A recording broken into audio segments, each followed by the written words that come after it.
Gure ikasle gehienak D eredukoak dira, hau da, bertako formakuntza gehiena edo ia dena euskaraz jasotzen dute.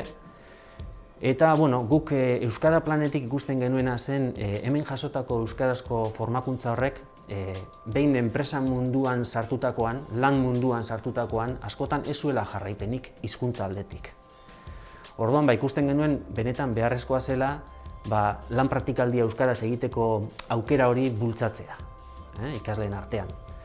Orduan, lan praktikaldia hasterakoan, egia esan ikasle gehienek adierazten zuten beraien nahia, benetako nahia, lan praktikaldia euskaraz egiteko. Gertatzen zena zen, gero guk ez genuela erremintzarik ikusteko ia benetan gauzatzen zen euskaraz edo ez. Eta orduan, erabaki genuen aukera bat izan zitekeela inkesta bat sortzea, inkesta oso betetzeko oso erreza, sinplea, eta aldi berean guretzat oso erabilgarria. Orduan, inkesta hori pasatzen zaie urtero lan praktikaldia amaitzen dutenean, eta inkesta horretan galdera oso zehatzak izaten dira. Adibidez, lehen eguneko harrera euskaraz egin da, ala ez, bertako dokumentazioa euskaraz jasotzen da edo ez, edo adibidez, errotulazioa euskaraz dagoen ala ez. Orduan, guretzat oso baliogarria ziurtatzeko zein puntutara arte erabili da euskara lan praktikaldi horretan. Eta amaieran, jasotzen dugu kasu honetan galdera bat, guretzat benetan garrantzizkoa dena, eta galdera da, ia etorkizun baten ikasle horiek nahiko luketen euskaraz lan egin. Eta egia esan gehienen erantzuna baiezkoa izaten da. Bestalde, antzerako informazioa jaso nahi genuen, baina kasu honetan enpresen aldetik.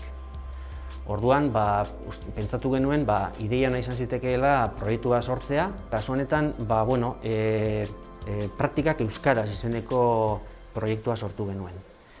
Proiektu horren barruan, AICAeko teknikariak gure ikasleak jasotzen dituzten Elgoibarreko enpresekin harremanetan jartzen dira eta laguntza zuzena eskaintzen zaie lan praktikaldi bat euskaraz gauzatzeko.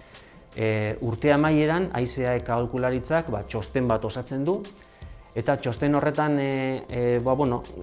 jasotzen da beraiek kurtsoan zehar enpresekin izan duten harreman horretan sortu diren kezkak, zalantzak, iritziak eta holakoak. Orduan, guretzat oso informazio baliogarria esaten da, hortik gero jakin dezakegulako aurrerantzean nola jokatu, zer eskaini enpresei, zer eskatu eta abar.